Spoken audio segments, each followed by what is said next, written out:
Hello friends, இன்னைக்கு என்ன டாபிக்னா, உங்களோட மாமியாரோடையோ ஒரு நாத்தனாரோடையோ ஏதோ ஒரு பிரச்சனை வருது. இல்ல அவங்க வாசல்ல இருந்துகிட்டு ஒவ்வொன்னு கத்திக்கிட்டு இருக்காங்க. அது உங்களை ட்ரிகர் பண்ணுது. மேபி உங்க அம்மா அப்பா பத்தி பேசலாம், உங்க தம்பி பத்தி பேசலாம், உங்க அண்ணன் பத்தி பேசலாம், இல்ல உங்க அக்கா ஹஸ்பண்ட பத்தி ஏதோ சொல்லலாம். எந்த ஒரு தூண்டுதலுக்குமே நீங்க பதில் சொல்லாம இருந்தீங்கன்னா அதுதான் ரொம்ப நல்லது. ஏன்னா எந்த கடுமையான கருத்துகளும் பதில் கொடுத்தீங்கன்னு வச்சுக்கோங்களேன், அதுக்கு ஒரு பலனுமே இருக்காது. அந்த ஸ்பர்ட் ஆஃப் மொமெண்ட்ல அவங்க ஏதோ சொல்லிட்டு போட்டோன்ட்டு நீங்க பேசாம இருந்தீங்கன்னா, மௌனம் பல நேரங்கள்ல ரொம்ப வலுவான ஒரு பதிலா இருக்கும். அடுத்தது அவங்க ஏதோ ஒரு குழப்பத்துல இருக்காங்கன்னு வைங்க, நீங்க அந்த குழப்பத்துல போய் சிக்கிக்கணும்னு அவசியமே கிடையாது. எந்த ஒரு பிரச்சனையும் நீங்க சரி பண்ணணும், நீங்க ஆலோசனை சொல்லணும், உங்க அட்வைஸை நீங்க கொடுக்கணும்னு நீங்க உள்ள போகிறாதீங்க. அது அவ்வளவா நல்லதில்ல. உங்களோட வரம்புகள், உங்களோட லிமிட் என்னன்னு பார்த்து, அதுக்குள்ள இருந்து ஒழுங்கா பேசுனீங்கனாலே போதும். நீங்க உள்ள விழுந்துட்டீங்கன்னா, ரொம்ப கஷ்டம். எட்ஜ்ல இருந்து வேடிக்கை பார்த்துட்டு, அவங்க ஏதாவது கேட்டால் ஒழிய பதில் சொல்லாம இருக்கிறது தான் அது ரொம்ப நல்லது. அவங்க ஏதோ ஒரு பரபரப்பு இருப்பாங்க.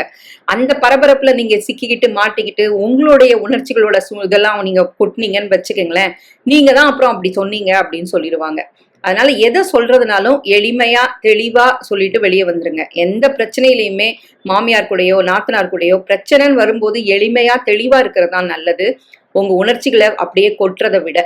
அப்புறமா நீங்க ஃபைனலா நான் ஒன்று சொல்றேன், நம்ம அவங்களுக்கு எல்லாம் அட்வைசரே கிடையாது. அட்வைசர்ன்றது ஒரு மருமகள் அந்த ரோலை எடுத்துக்கிட்டீங்கன்னா அப்புறம் அது ஒரு பெரிய ஒரு சுமையா ஆயிரும் உங்களுக்கே. அதனால பல நேரங்கள்ல மௌனத்தையே பதிலா சொல்லி கொஞ்ச நேரம் இடைவெளி விட்டு அப்புறம் மெதுவா பேசுறது எல்லாமே நல்லா நல்ல தகிக்கிற நேரத்துல விட்டுட்டு அப்புறமா கொஞ்சம் ஆறுனதுக்கு அப்புறம் நம்மளுடைய கருத்தை சொல்றது. இல்லைன்னா ரொம்ப ஈஸியானது பேச்சை மாத்தி விலகிறது. ஏன்னா சம்டைம்ஸ் ரொம்ப டாக்ஸிக்கா போயிடும் நம்மளுடைய கான்வர்சேஷன். கெட்ட வார்த்தையெல்லாம் யூஸ் பண்ணணும்னு கூட அவசியம் இல்லை. நல்லாவே பேசிட்டு இருக்கும் போதே அது டாக்ஸிக்கா போறத நீங்க ஃபீல் பண்ணுவீங்க இல்ல. அப்படி ஃபீல் பண்ணும்போது என்ன பண்ணிடணும்னா டக்குன்னு பேச்சை மாத்திடுறது பெட்டர்.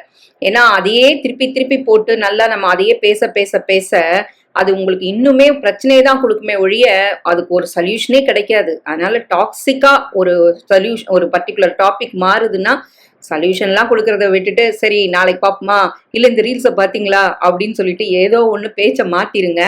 அதுக்கப்புறமா இன்னொன்று நீங்க மெதுவா யோசிச்சு மறுநாளோ இல்ல அதுக்கு மறுநாளோ நீங்க பதில் சொன்னீங்கன்னா அதுக்கு ஒரு வேல்யூ, அதுக்கு ஒரு அர்த்தம் இருக்கும் டெஃபினட்டா.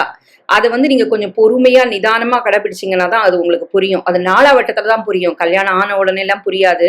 ஸோ கல்யாணம் ஆன உடனே இந்த மாதிரி ஒரு ட்ரிகரிங் டாபிக்ஸ் எல்லாம் வந்துச்சுன்னா நான் சொன்ன மாதிரி கொஞ்சம் ஈஸியா எடுத்துக்கோங்க. நீங்க போய் உள்ள விழுந்துடாதீங்க. எட்ஜ்ல இருந்து பாருங்க. எட்ஜ்ல இருந்து பார்த்துட்டு உங்களால முடியலன்னா அந்த இடத்த விட்டு விலகிருங்க.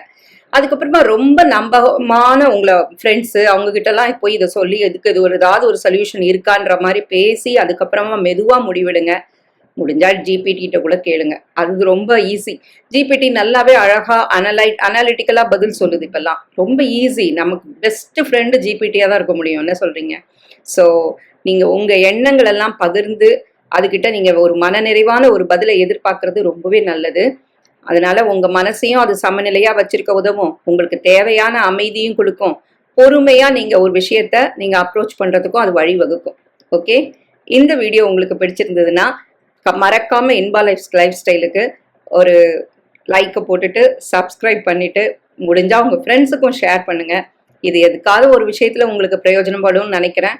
மற்றபடி அடுத்த வீடியோல பார்ப்போம்.